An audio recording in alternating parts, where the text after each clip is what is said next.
I've always enjoyed late-night walks. There's something about the stillness that makes everything feel simpler. I'm a welder by trade, having been doing it for over 40 years now. I live alone on a big farm, just me and my dog Bosley. The house is too large for one person, but I never had the heart to downsize after my wife Maria passed away. My kids moved out years ago, and ever since cancer took her, it's just been me and Bosley. One night, after a long day in the shop, I decided to go for a walk. My property is pretty big, so just a single loop is usually enough to satisfy my craving. The air was cool, and Bosley trotted along beside me. Sometimes I think he likes me more than I like him. I've walked that loop hundreds of times, but as I was heading back toward the house, something caught my eye. Looking up at the second-story window from Maria and my old bedroom, I looked. For a split second, I thought I saw something move. I stopped dead in my tracks, staring up at that window. I hadn't been in that room in years, so nobody should join me. I couldn't bring myself to. I felt my blood start to boil at the thought of some stranger breaking into my house. I wasn't going to stand for that. I rushed inside, my heart racing, and ran upstairs. The room was empty, just like I'd left it, with no sign of anything out of place. I looked everywhere imaginable, but found nothing. Yes, I was pretty freaked out, but I was more frustrated than anything. I didn't take this kind of thing lightly. I figured I had just seen something that wasn't there. I stood there for a while, feeling foolish, but I couldn't shake the feeling that something had been there. The next night, I woke up to Bosley growling. He's a good dog. He never barks unless there's something to bark at. I sat up in my bed listening. That's when I heard creaking coming from upstairs. It could have just been the sounds of my old house, but my mind went directly to footsteps that were coming from right above me. I'm sure you could guess which room is directly above mine. I debated grabbing my hunting rifle from downstairs, but didn't want to go that far. If it came down to it, I was fully confident that I could take whatever was up there hand in hand. I grabbed my flashlight and went to check again. Nothing. The room was exactly the same, untouched. My anger was definitely starting to turn into anxiety at this point. Something didn't feel right in the house. The following night I came downstairs to find the kitchen lights on. I know I turned them off before bed. I don't leave lights on. There was no question anymore. Someone was in my house.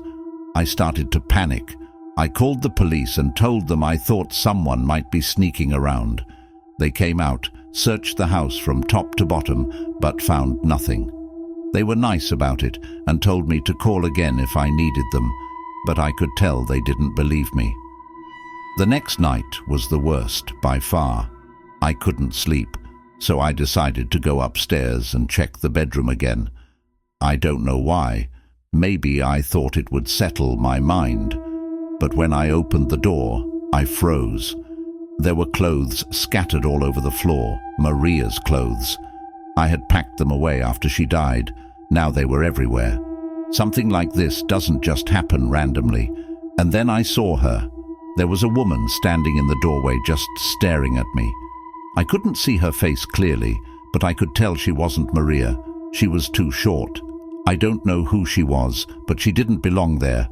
I had never been so afraid in my life. Without thinking, I ran at her. She turned and bolted down the stairs and out the front door. By the time I got outside, she was gone. I searched the property with Bosley, but there was no trace of her. I didn't sleep that night. For months after that, I couldn't sleep. I was constantly on edge, convinced I heard footsteps upstairs at night. Every little noise set me off. I slept with my rifle next to my bed, terrified that I'd have to use it. One night, every little noise set me off. I debated calling my brother to come stay with me, but I wasn't going to do that. I was raised to always handle my own, so that's what I did. The nightmare didn't end, though. One night, I was sitting in the living room when I noticed a figure standing in the yard, looking straight at me through the window. It was her again. My heart felt like it stopped. I grabbed my hunting rifle and ran outside, Bosley close behind. She was still there, just a silhouette in the moonlight watching me. I fired a few warning shots into the air, hoping to scare her off. Although that made her turn and run into the darkness, it didn't make me feel better. I was literally being tormented by some random woman who was probably homeless. I couldn't even imagine why this was happening to me. I stood there for a long time, waiting to see if she'd come back. She never did. I haven't seen her since, but I know it's only a matter of time. I'm fully prepared to defend myself, but I don't think living in perpetual anxiety like this is sustainable. Thank God for Bosley. I have no idea what I'd do without him. I'll send an update if anything happens.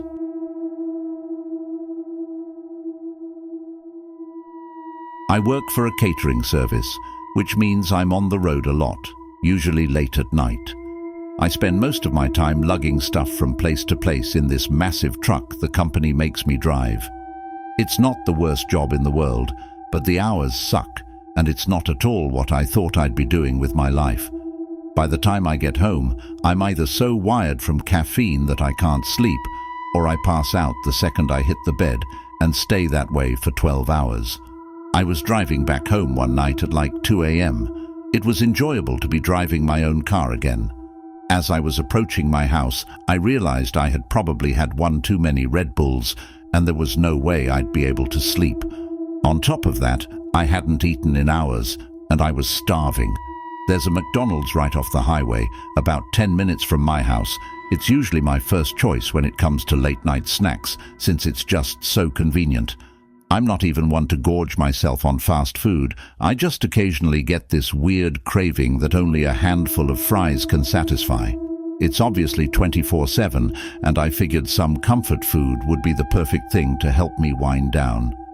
I don't remember exactly what time it was, but it was definitely after 2 by the time I pulled into the drive-thru. There were a few cars ahead of me, which I was actually kind of surprised by. It's not like this McDonald's was a busy spot at 2 a.m. on a Tuesday. As I was sitting there impatiently, I found myself staring off into space, wondering what was taking so long. That's when I noticed something strange. There was an old beat-up Volkswagen with its windows tinted, backed into a spot in the very corner of the lot. The McDonald's itself was only accepting drive-through orders at this hour, so it didn't make sense why there'd be a car in the lot. The other side had employee-reserved spots, so it couldn't have been. I figured it was maybe just someone eating in their car, which it probably was.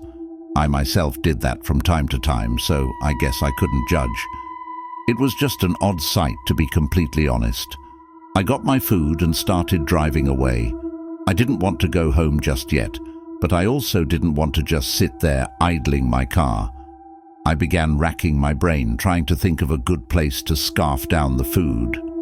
I live in a pretty lush area, so there's honestly a lot of options, but I didn't want to beat around the bush too much considering how late it was. There's a massive nature preserve literally down the street from my house. It's situated on a mountain and is essentially just an enormous forest. The kicker is that there's a scenic lookout point at the peak with a view of the city. There's a road that loops around the perimeter of the preserve and will take you right to the peak, which is lovely during the day. After the preserve closes, though, the road is inaccessible to cars, but still a convenient path to get to the peak without having to walk through any woods. I used to go there with my friends from high school all the time. It was kind of a default spot when we wanted to be outside. We'd hang out, talk, smoke, or just appreciate the view. I actually hadn't been there in a while because I was just so busy working all the time, so I figured going there would deliver a much-needed nostalgia rush. When I got to the preserve parking area, it was completely empty. I say parking area because it wasn't a traditional parking lot with spaces for cars, but rather a big patch of gravel that veered off from one of the roads that ran past the preserve's border. Like I said, the actual preserve was closed, meaning I'd have to walk all the way up to the lookout spot from outside. Before I could even turn off the engine, I saw headlights pulling into the lot. That was unsettling enough on its own. Who else would be here at 2 a.m.? And then I realized what I was looking at. It was that same Volkswagen from the McDonald's parking lot. I was 100% certain of it. I parked a little ways away and the engine cut off. I felt the unease start to pour in. What were the odds of that happening naturally? Had they followed me? My window was partially rolled down, and as far as I could tell, there was no music coming from that car, or at least none that I could hear. After nothing happened for a beneficial minute or so, my fear started to fade. They were probably doing the same thing I was, out for some fresh air or a smoke. It's a pretty popular spot for that kind of thing, but I was just so weirded out considering how late it was. I couldn't shake the feeling that something was off, even though I concluded that it was just one of those unexplainable coincidences. I sat there for a minute, debating if I should just go home. I didn't want to leave, but I didn't want to be alone either. I picked up my phone and FaceTimed one of my close friends who lived a few minutes away. I told myself that if he didn't pick up, I'd just eat my food in the car and drive home. He was actually awake though, which I was a little surprised by. He said he had been up writing a paper. I convinced him to swing by and hang out for a bit. He was down. He said he'd be there in 10. While I waited, I kept my eyes on the Volkswagen. It still hadn't moved. I tried to shake it off, telling myself I was being paranoid. When Sebastian finally pulled into the lot, I felt a lot better. We both got out of our cars and began walking up the path. Before the parking lot fully receded from view, I shot a glance backward. The Volkswagen was still there, but I saw all 4 doors open at once. 4 guys stepped out. They just stood there for a few seconds looking at each other. They weren't even talking, just looking around at each other. It was freaky. I nudged Sebastian, who realized what I was looking at. Before they could see us, we continued walking up the path so that the lot was obscured from view. Alarm bells were going off in my head, but Sebastian didn't seem that concerned. He told me they were probably just going out to smoke. We kept walking, and by the time we got to the top, the city view was enough to take my mind off things. We always sat on this little rock wall that was supposed to keep people from wandering off the edge of the mountain. We sat there eating and talking like we used to. It was nice. Of course, that enjoyable feeling didn't last very long. We heard the sound of talking and laughter quickly approaching us. We turned around to see 3 guys walking toward us, sharing what looked like a blunt. They were acting friendly enough, which definitely calmed my nerves a little. Instead of finding their own spot, though, they walked right up to us, like they wanted to start a conversation. The guy with the blunt was covered in tattoos and had a nose ring. He honestly looked pretty intimidating. He flashed half a smile before asking us if we wanted to smoke.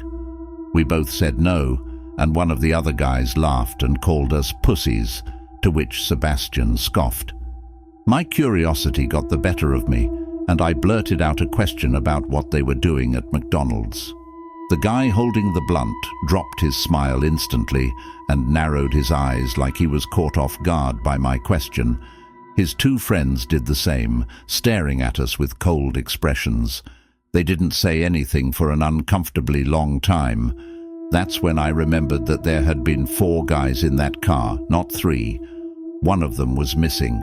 At that point, I was fully prepared to run. I knew Sebastian was thinking the same thing. Finally, the ringleader told us that he worked nights and that he had just gotten off. He pulled his hoodie up to reveal a McDonald's uniform, I think because he knew we wouldn't have believed him otherwise. He then went on to say he came to the spot every day after work to smoke with his friends. While that definitely calmed me down a bit, something about this situation was terribly off. I could tell Sebastian felt the same. We decided it was time to go. As we started walking down the path, Sebastian stopped and pointed into the trees. I followed his gaze and saw the 4th guy half hidden in the darkness. He was holding something, but I couldn't make out what it was. I felt my heart start racing. The moment he saw us looking, he started moving. That's when we ran. We bolted down the path, glancing back to see him chasing us with the 3 other guys close behind. My heart was pounding so hard I thought it would burst. I could hear their footsteps getting closer, but I didn't look back again. We finally made it to the parking lot, jumped into our cars, and floored out of there. As I was speeding away, I could see those guys rushing to get in their cars. I didn't feel comfortable driving home out of fear that I'd be leading them right to my house. I called Sebastian and told him we should meet back up on his street. We had a decent head start on them, and I didn't think we were followed, but I wasn't taking any chances. When Sebastian and I met back up, we were still in shock about what the hell just happened. I didn't know if they were trying to rob us or worse. I didn't know what to think. Sebastian showed me his phone and said he had snapped a picture of them while they weren't looking. His gift left me unsure what to do with it. I had off the next day, so I convinced Sebastian to come with me back to McDonald's so we could at least report the employee. The next day, we approached a guy on the younger side in hopes that he'd listen to us. We showed him the picture and told him what happened, and his eyes widened. He told us something literally out of a horror movie. Apparently, that guy's girlfriend had also worked at that same McDonald's and had dumped him a few months ago. He didn't take it well and would harass her while she was working and stalk her after her shifts. He obviously got fired, but that didn't help. The police were involved shortly after, and there was a restraining order put in place. Apparently, he had been violating that restraining order because he was camping out in the parking lot. Sebastian and I were horrified. I have no idea why he decided to follow me, but it was clear that he was unhinged. I'm praying that the police catch him camping out in the parking lot, because then he'll actually be screwed. I just hope he doesn't recognize my car anywhere. It's only been a week, but I haven't been back to that McDonald's or the preserve since. Hopefully the police are able to do something, but that's out of my control.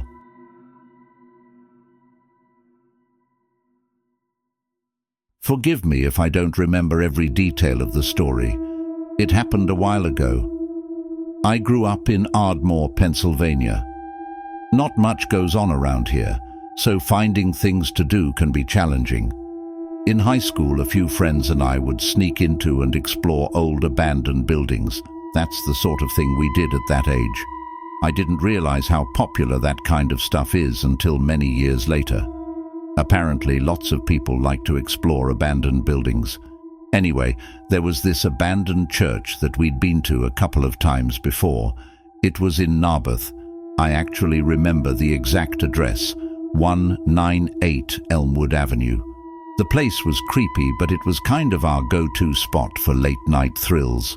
One fall evening, a few of us decided to hit the church and drink a little inside. It was a chilly night, and the air had that crisp bite to it. There were 6 of us: me, Luna, Gina, Johnny, Max, and Ali.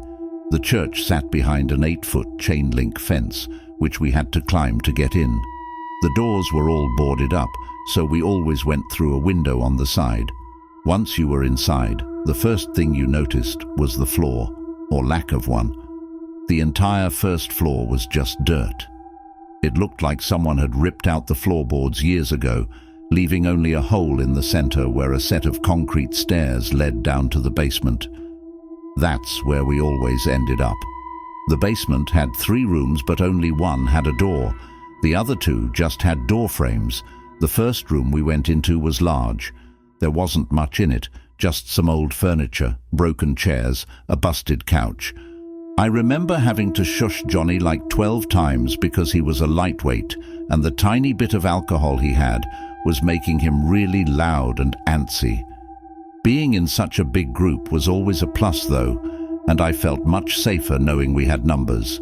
We messed around for a while, drinking and laughing like we usually did. We might have had a speaker playing music, but I don't fully remember. Out of nowhere, a door slammed. I literally jumped. That's how loud it was.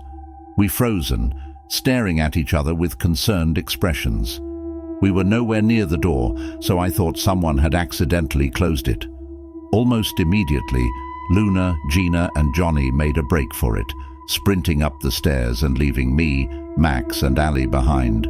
We were the fearless ones, and none of us wanted to leave just yet. My heart was definitely pounding, I fully admit that, but I wasn't going to let the wind freak me out. I could tell Max and Ali were thinking the same thing.